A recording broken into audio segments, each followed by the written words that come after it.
الحمد للہ رب العالمین والصلاة والسلام علی سید الانبیاء والمرسلین اما بعد فاعوذ باللہ من الشیطان الرجیم بسم اللہ الرحمن الرحیم صلی اللہ علی النبی امی والہ صلی اللہ علیہ وسلم صلاۃ و سلاما علیک یا سیدی یا رسول اللہ۔ ناظرین، ان قریب جو ہے محرم الحرام کا مہینہ جو ہے شروع ہونے والا ہے۔ یہ وہ مہینہ ہے جو حرمت کے مہینے جو بیان کیے گئے ہیں ان میں سے ایک مہینہ ہے۔ اس مہینے کے بارے میں سرکار صلی اللہ تعالیٰ علیہ وآلہ وسلم نے ارشاد فرمایا کہ اس میں جو ہے وہ روزے رکھے جائیں، اور اس مہینے کی بڑی فضیلت ہے، اور اس مہینے کے جو 10 ایام کی فضیلت ہے، پورے مہینے کی میں سے جو ہے اس 10 ایام کی جو ہے فضیلت زیادہ ہے۔ اور اس میں جو ہے روزے کا جو بیان ہے کہ ماہ رمضان کے بعد جو محرم کے روزے رکھتا ہے نا، تو وہ افضل ترین روزے ہیں۔ اور اس مہینے میں جو ہے کثرت کے ساتھ جو ہے بندہ استغفار پڑھے اور قرآن پاک کی تلاوت کرے اس مہینے میں۔ یہ مہینہ جو ہے اس کا محرم کا مہینہ ہے، اور ہمارے ہاں اکثر جو ہے اسلامی مہینوں کے نام تک نہیں آتے، اکثر لوگوں کو نہیں آتے۔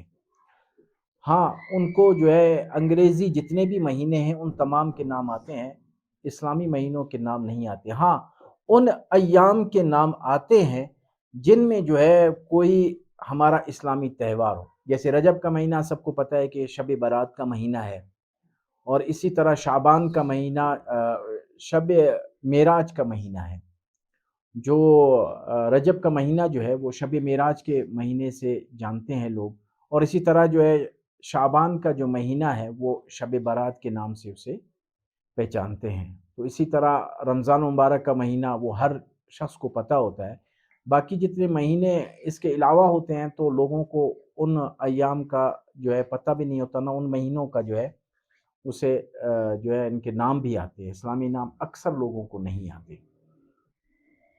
تو یہ مہینہ، اس مہینے میں جو ہے سرکار صلی اللہ تعالیٰ علیہ وآلہ وسلم نے کی جو مسنون دعائیں ہیں وہ پڑھیں، اور جن میں جو ہے ذکر و اذکار کا بیان ہے وہ ذکر و اذکار کریں۔ اس میں جو ہے سورہ مزمل ہے، سورہ مزمل جو ہے اس مہینے میں روزانہ 41 مرتبہ 10 دن تک پڑھیں۔ کوشش کریں کہ روزہ بھی رکھیں اور سورہ مزمل کی تلاوت بھی کریں۔ اسی طرح جو ہے اسی مہینے میں سورہ کوثر جو ہے وہ روزانہ 129 دفعہ اس کو جو ہے پڑھا کریں، سورہ کوثر۔ اور اسی طرح جو ہے قرآن پاک بالتدریج پڑھا کریں، ان 10 دنوں میں ایک مرتبہ تو ضرور قرآن پاک پڑھ لیں، اور استغفار اس میں کثرت کے ساتھ کیا کریں۔ اور یہ مہینہ ایسا ہے کہ اس میں جو ہے نادی علی پڑھی جاتی ہے، تو نادی علی جو ہے روزانہ جو ہے نادی علی کم از کم 101 مرتبہ اس مہینے میں جو ہے پڑھیں۔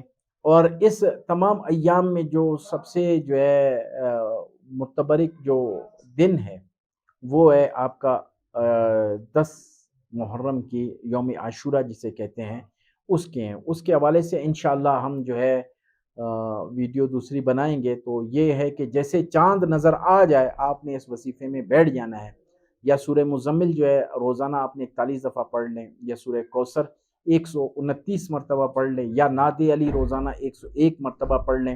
جو بھی آپ کے مقاصد ہیں، جو بھی آپ کے وہ مقاصد اپنے ذہن میں رکھتے ہوئے ان تمام وظائف کو کریں، انشاءاللہ عز و جل آپ کی مراد پوری ہو جائے گی۔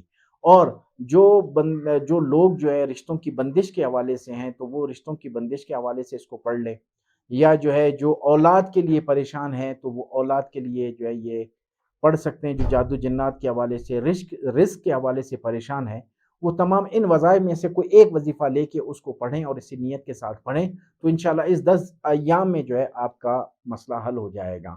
اور دوسرا جو ہے شروع کرنے سے پہلے بھی صدقہ دے دیں، اور جو ہے جب آخر اس کا ختم ہو جائے یوم عاشورہ کو بھی اس کا صدقہ دیں۔ کوشش کریں کہ کوئی جاندار جو چیز ہے، جان والی مرغی ہو گئی، بکرا ہو گیا، جو استطاعت ہے آپ کی، تو اس استطاعت کے مطابق جو ہے صدقہ ضرور دیں۔